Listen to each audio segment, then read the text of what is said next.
In March of 2001, this is where about 50 of the children from Cherokee studied. It was the beginning of the monsoon season, and I asked what they would do when the rains came. No school when it rains. There were hundreds more children in the village whose parents did not bother sending them to study when their time could be better spent in the forest foraging for food. But the students present were eager to learn, and the teachers eager to teach. When I asked, "What do you want to be when you grow up?" I got a lot of blank stares. It was a dumb question in a world with no choices, but slowly the children began to dream. Yeah, he wants to be a teacher. You want to be a teacher? Me also the teacher. She wants to be the teacher too? Yeah. She wants to be a teacher. She wants to be a teacher. Hey, she wants to be a nurse or doctor. A nurse or doctor, very good. Saying mà ôn đi chăng thử ấy ngày cái đó. Yeah, he wants to be a doctor. A doctor, very good. Although the challenges of the situation felt enormous, we decided that day to become partners with the children of Cherokee in the long, hard road out of poverty. If they would show up to study, we would make sure it was possible to learn. And the first item of business would be to build a new school.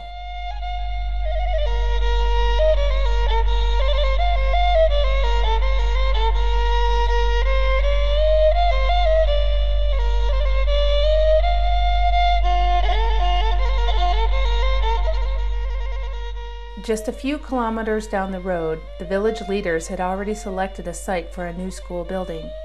The bricklayers and carpenters were ready to work. All they needed was a donor to match the $15,000 allocated by the World Bank.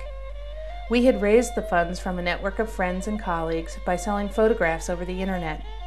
The donation was made to American Assistance for Cambodia, and construction of a new school building began.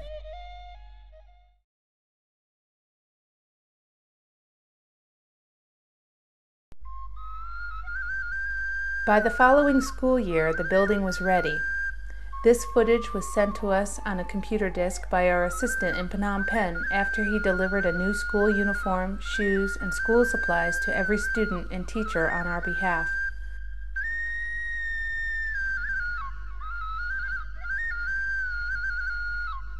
The Cambodian government requires children to wear a school uniform, and we did not want any child to be denied entrance because they didn't have one.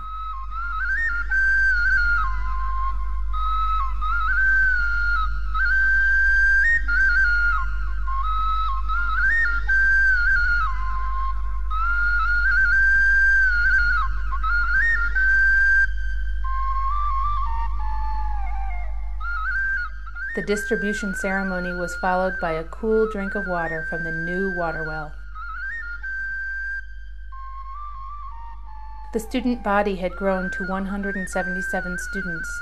It seems that when we value the children's education, so do their parents.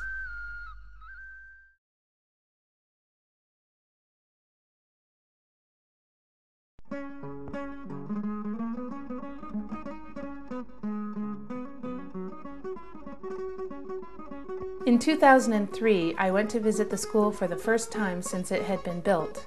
On the day of my arrival, the entire village turned out to welcome me with a dedication ceremony. The student body had grown to 250 children in grades 1 through 6, ranging in age from 7 to 16.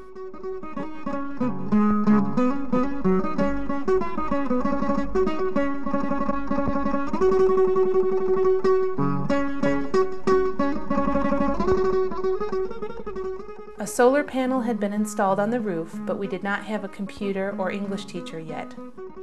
I passed out more school supplies, and this time I brought with me art supplies.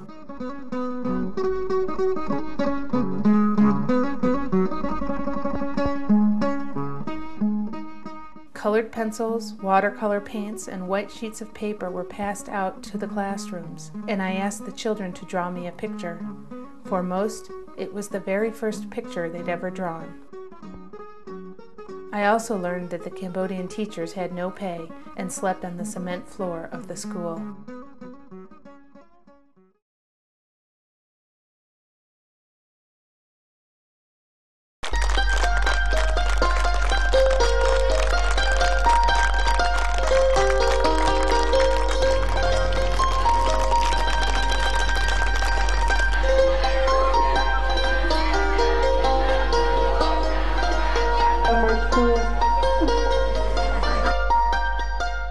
We had been sending the teachers a food stipend of rice, dried fish, and soup mix for over a year and a half by the time I returned in January of 2005 for the opening of the new teachers' residence.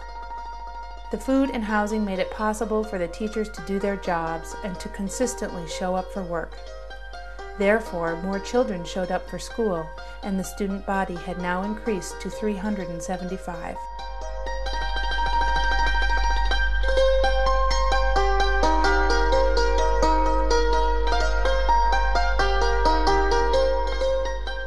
The students had a new playground that had been donated by a parent who was a truck driver from Phnom Penh.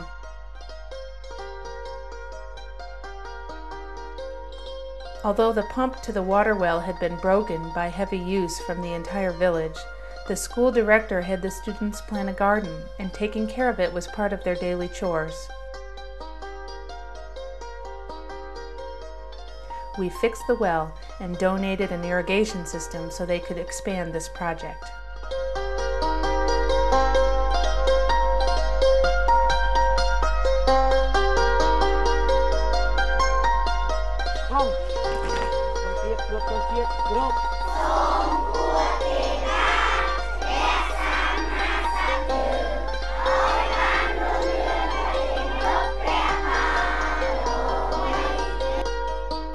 With the arrival of a computer teacher from American Assistance for Cambodia, 40 of the top students were selected for the computer and English class. And their teacher made the most of the art supplies I had left in making his classroom a true learning environment.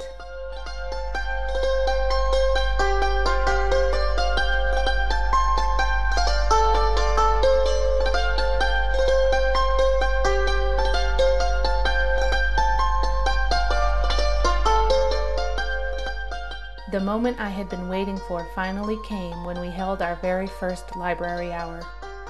I had brought 2 70-pound duffel bags full of toys, puzzles, art supplies, books, maps, and globes. The children devoured the materials like happy hyenas ravenous to learn.